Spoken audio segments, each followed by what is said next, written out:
we've been hearing this number over and over again, 134. It's important to remember that over 240 hostages were taken captive by Hamas and other terror operatives on October 7th.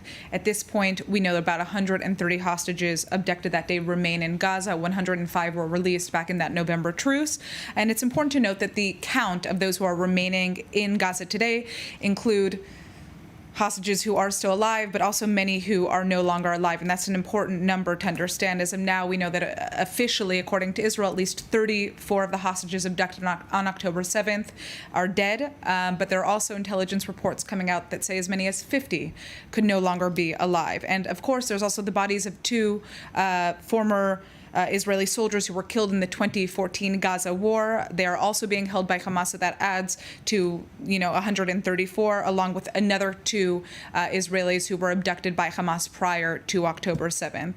And getting into the importance of understanding why these specific numbers matter in terms of who is alive and who is dead is because it's central to the negotiations that we're seeing with Hamas right now. Israel wants to know who is alive and who is dead because that could help really determine how many Palestinian prisoners would ultimately be released in the negotiations that they're currently taking part in. And Hamas has refused to provide that list of who exactly is still alive.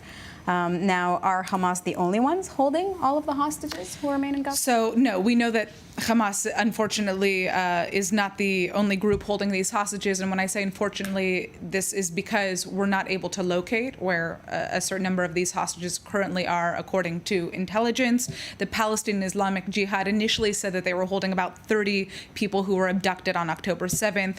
Hamas has also transferred some of the hostages that it particularly took captive on October 7th to other factions, which has very much kind of complicated the efforts to secure their freedom. And we know that at least 3 civilian women and 2 children are being held by militants outside of Hamas. That group, of course, includes the Israeli-Argentinian dual citizen Shiri Bibas and her 2 young son. She has a 4-year-old and a 1-year-old who are still being held. They were kidnapped.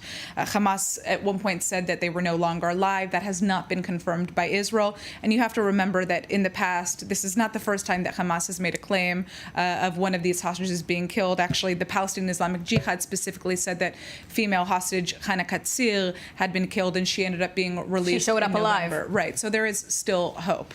But I do want to get into kind of the number of, or who exactly these hostages are that are being held right now, because it does get a little bit confusing. We're hearing that overarching number of 134, but you have to note that there are 19 female Israeli hostages who are being held among those 134.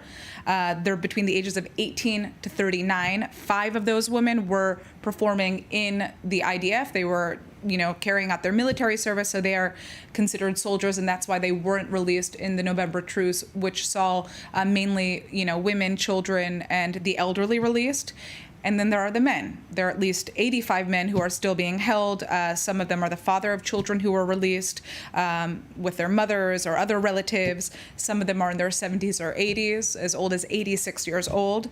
And some were performing their military service. We're not exactly sure how many were in the army. 32 of those taken hostage who are still in Gaza right now were from the Nova Festival, mainly male festival goers, so they weren't in the army at that point. But these stats matter because at the end of the day, when we're looking at those negotiations and the phases in which these different hostages are going to be released, not everybody is considered equal in those negotiations. As we know, women, elderly, and children come first, and the question is what will happen to those men who are still held hostage in Gaza.